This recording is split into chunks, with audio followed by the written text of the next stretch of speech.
ఇప్పుడు మనం చెప్పుకోబోయేటటువంటి సంఖ్య 7 అండి. అంటే 7 వైబ్రేషన్స్ అన్నిటిలోకి వెళ్ళా కూడా 7th వైబ్రేషన్ ఒక ఊహాజనితమైనటువంటి శక్తి, మిస్టీరియస్ లెవెల్లో ముందు ఏం జరుగుతుందో విశదీకరించగలిగేటటువంటి శక్తి ఇవ్వగలిగినటువంటి వైబ్రేషన్. 1 నుంచి 8 దాకా ఉన్న వైబ్రేషన్స్ అన్నిటిలో కూడా 7 వైబ్రేషన్ అనేది యూనివర్స్లో ఉన్నటువంటి అనంతమైన శక్తికి చాలా దగ్గరగా ఉన్నటువంటి స్థాయిలో ఉంటుంది ఈ 7. అంటే డెస్టినీ నెంబర్ ఎవరికైనా సరే 7కి సంబంధించి 25గా ఉంటే ఈ సంవత్సరం వాళ్ళు సాధించేటటువంటి విజయాలకి అంతే లేదండి. అంటే ఎస్పెషల్లీ ఇక్కడ శాస్త్రాన్ని ఆధారంగా చేసుకుని ఫ్యూచర్ని వివరించే వ్యక్తులకి కనుక 25 డెస్టినీ నెంబరు 25 రావాలండి, 34 కాదు, లేకపోతే 16 కూడా కాదు. ఎగ్జాక్ట్ నెంబర్ 25 వచ్చినప్పుడు ఈ సంవత్సరం శాస్త్రాన్ని ఆధారంగా చేసుకునేటటువంటి ఏ విశ్లేషణనైనా కూడా విశ్లేషించే వ్యక్తి తాలూకు శక్తి స్థాయి 98% ఉంటుంది. అలాగే డేట్ ఆఫ్ బర్త్ డైరెక్ట్ 7 కూడా విదేశయానాన్ని ప్రోత్సహిస్తుంది 2017లో. అంటే 2017లో 7 నెంబరు ఒక రకంగా పనిచేస్తే, డేట్ ఆఫ్ బర్త్ అనేది 7 ఉన్నప్పుడు ఒక రకంగా పనిచేస్తే, డెస్టినీ వైబ్రేషన్ 25 అనేది ఒకలా పనిచేస్తుంది. అలాగే 7 అనేది ఎప్పటికప్పుడు కొత్త కొత్త పరిశోధనాంశాలని తీసుకొస్తూ ఉంటుందండి. ఉదాహరణకి ఒక డేట్ ఆఫ్ బర్త్ని తీసుకుని మనము ఇది డేటు, ఇది డెస్టినీ అని చెప్తున్నప్పుడు ఈ డేట్ ఆఫ్ బర్త్కి డెస్టినీకి ఉన్న సంబంధాన్ని విశ్లేషించేటటువంటి అవగాహనలో ఒక కొత్త స్టెప్ ఈ సంవత్సరం ముందుకు రాబోతుంది.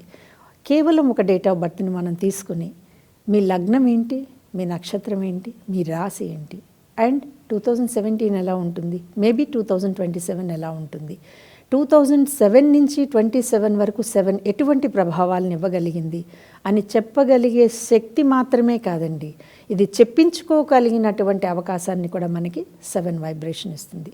7 వైబ్రేషన్ 25గా ఉన్నటువంటి వ్యక్తులు 2017లో అదృష్టవంతులు. బికాస్ 25లో వచ్చేటటువంటి ఇన్నర్ నెంబర్ 7 అయితే ఈ రెండిటిని కూడా రూల్ చేసే నెంబరు 1. సో 2017లో 1 చాలా అద్భుతంగా ఉంటుంది అనుకుంటే ఈ 1కి ఎక్స్టెన్షన్ 7 ఇది రివర్స్ పొజిషన్ అయినా కూడా డైరెక్ట్ 7 చాలా బాగుంటుందండి. అలాగే 25 కూడా బాగుంటుంది. అయితే 16 బాగుండదా అండి? 16 వాళ్ళు అన్ని ఇబ్బందులే పడాలంటే ఇబ్బంది పడాల్సిన అవసరం ఏమీ లేదండి. ఎందుకంటే ఇక్కడ 16లో మహా అయితే చేతికి వచ్చినటువంటి అవకాశాలు చేజారిపోతాయి, అంతకుమించి ఏమీ జరగదు.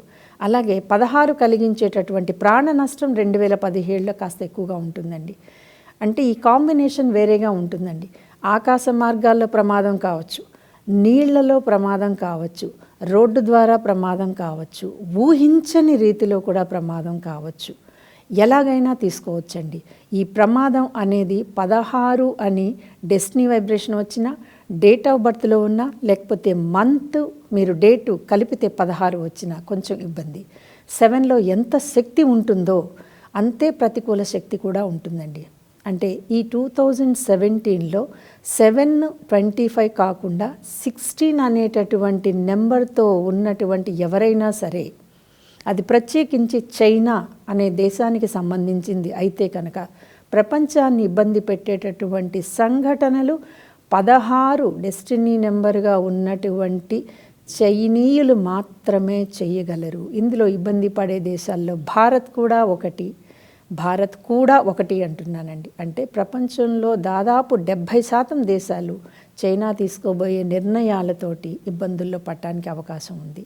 అలాగే భారతదేశం వేదాలకి నిలయం, పుట్టినిల్లు. నిజమే, భారతదేశం అనే దాంట్లో, భారత్ అనే దాంట్లో ఉన్న 25 వైబ్రేషన్ వల్లే ఈరోజు ఆస్ట్రాలజీ ఉన్నా, న్యూమరాలజీ ఉన్నా, మరే శాస్త్రం ఉన్నా, అంటే ఒక మనిషి జీవితాన్ని మీకు ఈజీగా విప్పి చెప్పే లెక్క 25కి ఉందండి.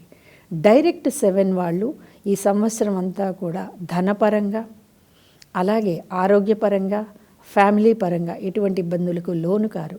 ఒక్క 16 మాత్రమే, అది కూడా డెస్టినీ వైబ్రేషన్ అండి. అంటే అంతా కలిపితే 16 రావాలి. తిరిగి దానిలోంచి మనం డేట్ ఆఫ్ బర్త్ తాలూకు నెంబర్ తీసిన 16 రావాలి. తిరిగి date of birth plus month కలిపిన 16 రావాలి. ఈ కాంబినేషన్లో ఉన్నటువంటి వ్యక్తులు మాత్రం విధ్వంసాన్ని సృష్టించగలరు, సృష్టిస్తారు, సృష్టించబోతున్నారు. త్వరలోనే ప్రపంచం అంతా కూడా ఇలా అవుతుందా అనేటటువంటి విషయాన్ని 7 వైబ్రేషన్లో 16 సంఖ్య కాంబినేషన్లో చూడబోతుంది. అయితే 7 అనేటటువంటి ఈ సంఖ్య వాళ్ళు తీసుకోవలసినటువంటి ఒక్క జాగ్రత్త అండి. అంటే వినటానికి వింతగా ఉన్నప్పటికీ కూడా ఎల్లో బనానా అంటే ప్రసాదానికి మనం వాడే చిన్న అట్టిపళ్ళు ఎట్టి పరిస్థితుల్లోనూ దానం చేయరాదు. ఈ సంవత్సరం మొత్తం దానం చేయకూడదు. అలాగే మనము వ్యాపారం విషయానికి వచ్చామనుకోండి, అపరాలకి సంబంధించినటువంటి వ్యాపారం 25 డెస్టినీ నెంబర్గా వచ్చిన వ్యక్తి చేస్తే అతను అద్భుతంగా సంపాదించడానికి అవకాశాలు ఉంటాయి. అలాగే ట్యాక్స్కు సంబంధించినటువంటి ప్రాబ్లమ్స్ ఎదుర్కొనేటటువంటి వ్యక్తుల్లో 16 డెస్టినీ వైబ్రేషన్ నేను చెప్పిన కాంబినేషన్లో ఉన్న వ్యక్తులు ఇబ్బంది పడతారు. కాకపోతే 7లో అపరిమిత శక్తి ఉందండి. అలాగే 25లో అపరిమితమైన అదృష్టం ఉంది. 16 మంచి ఉన్నప్పుడు చెడు ఉండాలి. రాముడు ఉంటే రావణుడు ఉండాలి. రాముడు 25 అయితే రావణాసురుడు 16. ఇదే తేడా.